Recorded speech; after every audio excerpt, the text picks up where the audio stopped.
Welcome to the Slop Farm. Enjoy the video.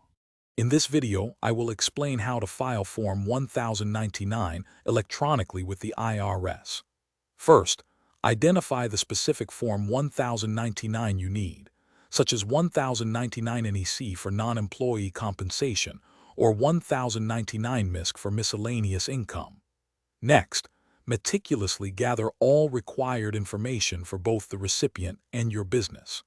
This includes names, addresses, and tax identification numbers. Finally, select an IRS-approved method for electronic submission, which we will discuss further. When it comes to choosing your e-filing method, you have a few options.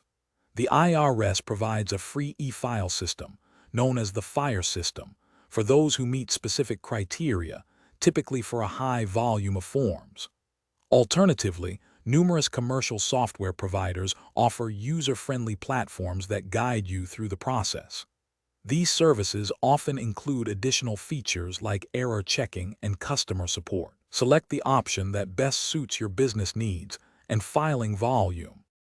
Accurate data preparation is crucial for a smooth e-filing experience. Double-check all tax identification numbers, whether they are Social Security numbers or employer identification numbers, to prevent rejections. Carefully verify all income amounts reported, ensuring they match your records exactly.